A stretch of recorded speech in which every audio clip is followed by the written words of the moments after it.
নমস্কার দর্শক বন্ধুরা, welcome to Bong football info. তো বন্ধুরা, ভিডিওর থাম্বনেল দেখে তো তোমরা বুঝতেই পেরেছো যে আজকের ভিডিওটা কিসের ওপর ডিপেন্ড করে করা। তাই তোমাদেরকে রিকোয়েস্ট করছি ভিডিওটা স্কিপ না করে পুরোটা দেখার। আর এরকম টাইপের ভিডিও পাওয়ার জন্য প্লিজ আমাদের চ্যানেলটা সাবস্ক্রাইব করে বেল আইকনটা প্রেস করে দিও। তো চলো এবার ভিডিওটা শুরু করা যাক।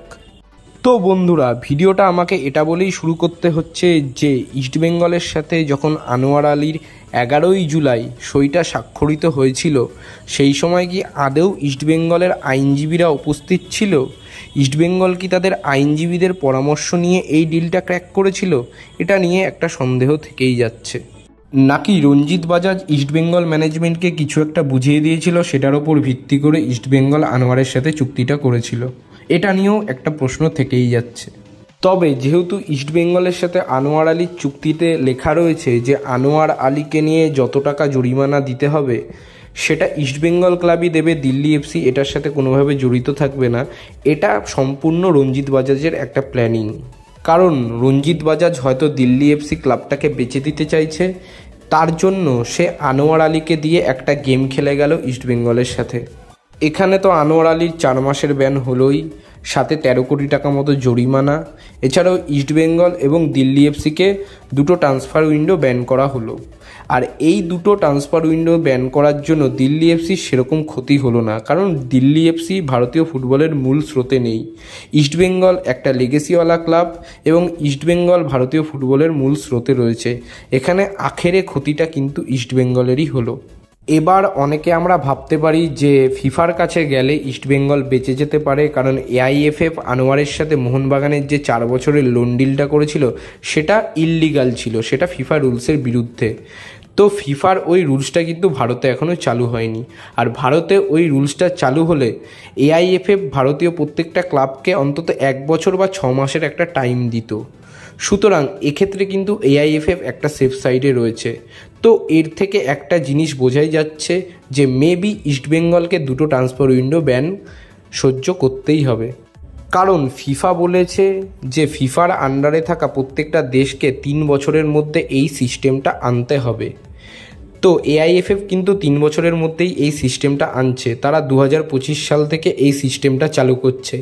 এবার এআইএফএফের আন্ডারে থাকা যে ক্লাবগুলো আছে, যেমন ইস্টবেঙ্গল, মোহনবাগান বা আইএসএলের যেসব টিম, ভারতের প্রত্যেকটা ফুটবল ক্লাব, তারা কতদিনের মধ্যে এই রুলসটায় আসবে সেটা কিন্তু সম্পূর্ণ ঠিক করবে এআইএফএফ। তাই এআইএফএফ কিন্তু সেফ সাইডেই রইল।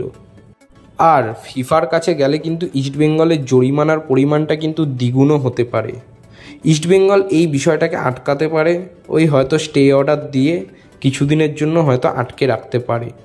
তাছাড়া ইস্টবেঙ্গলকে কিন্তু ব্যানটা সার্ভ করতেই হবে। আরেকটা বিষয় সেটা হচ্ছে ইস্টবেঙ্গল শুধু ব্যান খেয়েছে তাই নয়, ইস্টবেঙ্গল প্লেয়ার রেজিস্ট্রেশনও কিন্তু করতে পারবে না। অর্থাৎ কলকাতা লিগের কোনো প্লেয়ার যদি ভালো পারফরমেন্স করে সেই প্লেয়ারটাই কিন্তু আইএসএলের টিমে রেজিস্ট্রেশন করা যাবে না। কারণ আইএসএলের টিমে রেজিস্ট্রেশন করার জন্য সেই প্লেয়ারের ডিটেলস কিন্তু এআইএফএফকেই দিতে হয়। আর এখানে অবশ্যই লাভবান হলো মোহনবাগান, কারণ মোহনবাগানে দুজন হাই বাজেটের বিদেশি প্লেয়ার খেলে, একজন জেসন কামিন্স, আরেকজন হচ্ছে জেমি ম্যাকলারেন। তো এদের মধ্যে যে কোনো একজন বিদেশির টাকা তো আনোয়ার আলীর জরিমানার মাধ্যমেই উঠে আসলো। আর আনোয়ার আলী আখেরে 1 বছর মোহনবাগানে ফ্রিতেই খেলে গেল। আরেকটা বিষয় সেটা হচ্ছে ইস্টবেঙ্গল যদি আপিলস কমিটির কাছে আপিল করে স্টে অর্ডার দিয়ে এই বিষয়টাকে কিছুটা পেছোয়, তাহলে জরিমানা যদি একই থাকে তাহলে পেছনোর কদিন যে জরিমানার ইন্টারেস্টটা হয়েছিল সেই ইন্টারেস্ট সমেত জরিমানা দিতে হবে। আর যদি আপিলস কমিটিতে আপিল করার পর জরিমানা কমে তাহলে সেটা তো ইস্টবেঙ্গলের জন্যই ভালো। আর ভিডিওটা শেষ করার আগে আমি আরেকটা প্রশ্ন দর্শক বন্ধুদের কাছে করতে চাইছি, তোমরা কমেন্টে সেটা রিপ্লাই দিও যে ইমামি একটা এত বড় কোম্পানি, বিভিন্ন সময়ে তারা বিভিন্ন রকম আইনি কার্যকলাপের সাথে যুক্ত থাকে। তো আনোয়ার আলীর বিষয়ে এই এত বড় ভুলটা তারা করলো কীভাবে, এটাও কিন্তু একটা প্রশ্নচিহ্ন থেকেই যাচ্ছে।